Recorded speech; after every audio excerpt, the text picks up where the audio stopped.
joining us to talk Nollywood versus Afrobeats, the fight for global recognition, while highlighting some notable achievements and recent snubs on the global stage, is filmmaker Shola Thompson. Shola, good to have you join us on the show. A pleasure. My pleasure to be with you guys here. Can you hear me? Yes, Absolutely. loud and clear. Lovely. Had to get my mic going. All right.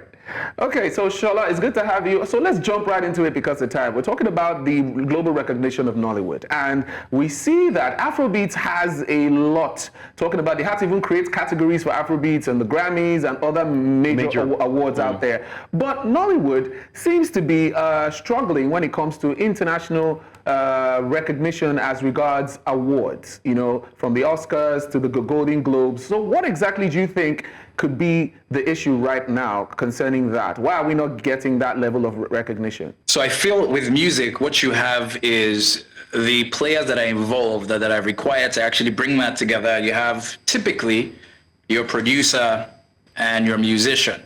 And that pretty much is everything you need, and it is harder to actually fail or make a mistake when you just basically have just two people, your producer and your artist. Sometimes your artist can even sing what's a cappella, or who knows, acoustic. And what is that is your artist and then the guitar. But you see, when it comes to movies, there are too many moving parts. And that involves, of course, your actor, your director, your cinematographer, your writer, your editor. So when you have all that together in an industry that basically still doesn't, I feel like this industry, when it comes to respecting art and understanding that with this particular type of art, because of how delicate it is even necessary to try and remember or try and understand exactly what makes it what it is. You find it very, very difficult for us to even try and scratch the surface. So far, we are actually not as close to having that recognition as we were 20 years ago. Some people might want to argue and say, no, we are not, because the world is evolving, the world is moving on. People are respecting the craft enough to actually respect the process that is required to making a good movie. And because of this, you find out that, Africa as a whole, we're actually being left behind. So that's the unfortunate situation. Let's not entirely not give credit to Nollywood. I mean, we have tried, especially in the Oscars, right, for submissions for international film feature category.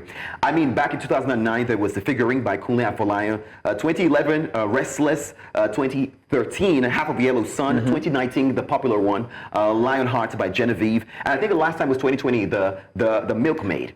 So, but funny thing, we submit, but are not even considered to be nominated. I think the last time Genevieve, the reason was it was too much English.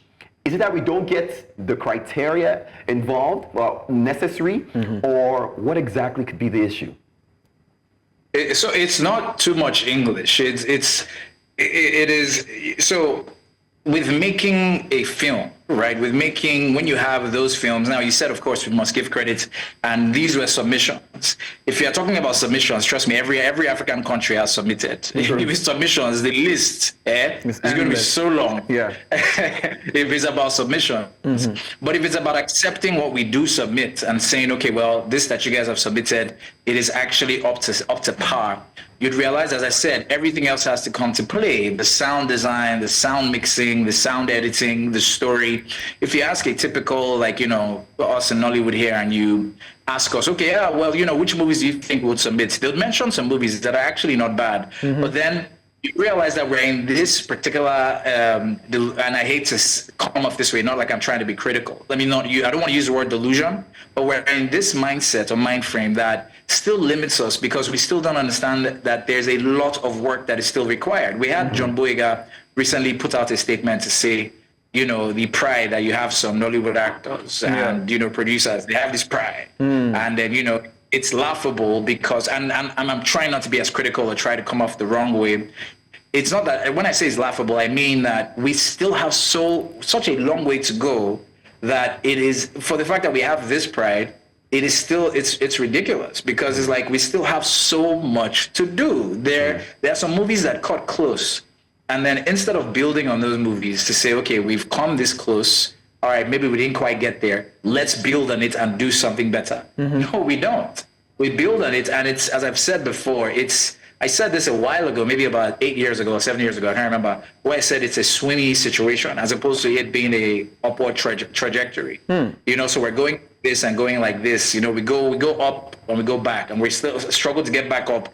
But then we now find ourselves taking a nosedive because right now, and look, it might be an African thing, when it comes to profits, profit always trumps art. Okay. Profits, making profits. And then this is the unfortunate thing. Let me just add one more thing. Yeah.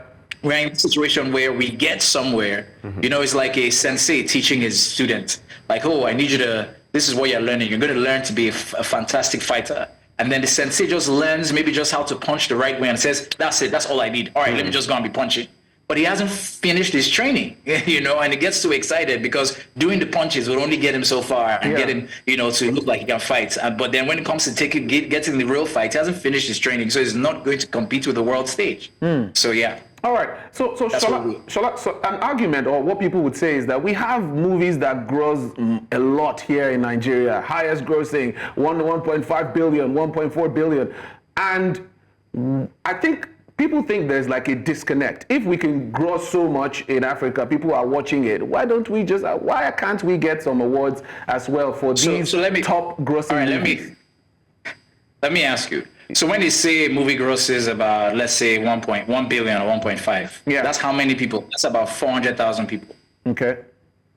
How many people are in Nigeria? That's over 200 million. Thank you very much. And then the 200 million, trust me, the educated bunch, if we were really grossing what we're grossing, we would not be so blown away by 1.1 billion. Where a lot of people, and then the thing is this, is because we still don't understand that when it comes to movies, what it is supposed to do, it can basically not only change your mindset, it can actually start a whole revolution, or can actually just make people think a particular way, as opposed to feeling like it's popcorn, or I've said this before, like cotton candy. Oh, let me just go, I've watched it. However I feel about the movie, I leave it at the theater as soon as I stand up, and I leave there, and I don't leave anything. I don't come away with anything. Let me ask you this. Which one-liner do you remember from any movie, Nigerian movie you've seen? Okay. You want us to respond to that? And I hate to be that guy. Like, there are many, if you think about most famous quotes, Hollywood movies, you'd see like 300, 400. Why? Because those, they have lasting impressions. From say hello to my little friend to, you know, I make him an offer I can't refuse. You can go to even newer movies, let's say Marvel, when it says on your left. That's because they understand what it means to penetrate beyond just the 1 hour, 55 minutes I'm there at the cinema. It has to be lingering. It has to linger. You know, Shola, I don't know. Some people would say that it might be a talent thing, but maybe not, because we do have Nigerian-rooted actors over the world, you know, doing Ejiofor, David Oyelowo, or, you know, John Boyega, like you had mentioned, who are doing great. And there are African films who have won the awards, you know, several awards from South Africa. Is the question now that is the talent, or is it really that? I guess we honestly have to wrap it up. Because I wish of time, we had more because of time. time, we have to wrap because it up. of time. Yeah. But Shola, hopefully we can have some other time and we can break this down a little more. But thank you so much for spending time with us. Always available.